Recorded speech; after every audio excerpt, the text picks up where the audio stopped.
Mutual फंडसाठी एक सर्वात महत्त्वाची एक मोठी न्यूज आहे. तर नक्की न्यूज काय आहे? पराग फ्लेक्सिकॅप फंडने एप्रिल 2026 मध्ये त्यांच्या स्टेक होल्डिंगमध्ये काही स्टॉक ॲड केलेले आहेत. सगळ्यात महत्त्वाचे हे स्टॉक नक्की कुठले आहेत? तर आय-टी-सी असेल, टी-सी-एस असेल आणि एच-डी-एफ-सी बँक.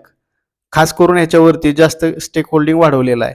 म्हणजे नक्कीच आपल्याला पॉझिटिव्ह सिनेरिओ काय बघायला मिळणार आहे. म्हणजे हे तुम्हाला लक्षात यायला हवं. जर आपण ट्रेडिंग करतोय, तर नक्की आपलं डायरेक्शन कुठं असलं पाहिजे, हे सिंपल ह्या न्यूजमधनं लक्षात आलं पाहिजे. म्युच्युअल फंड इंडस्ट्रीमध्ये जर आपण पाहिलं, तर एक स्ट्राँग मजबूत असं इन्व्हेस्टमेंट आपल्याला इंडियामध्ये झालेलं बघायला मिळतंय. पण एफ-आयचा जर आपण तिथं सिनेरिओ बघितला, तर कंटिन्यू त्याच्यामध्ये सेलिंग चाललेली बघायला मिळते. परंतु एवढं सेलिंग होऊन सुद्धा डोमेस्टिक इन्व्हेस्टरने पूर्णपणे मार्केटला तिथं स्टेबल करून ठेवलेलं आहे. म्हणजेच लाँग टर्मचा जर आपण इंडियाचा सिनेरिओ जर पाहिला, तर इथून पुढे लाँग टर्मसाठी हा पॉझिटिव्ह नक्कीच आपल्याला तिथं बघायला मिळू शकतो.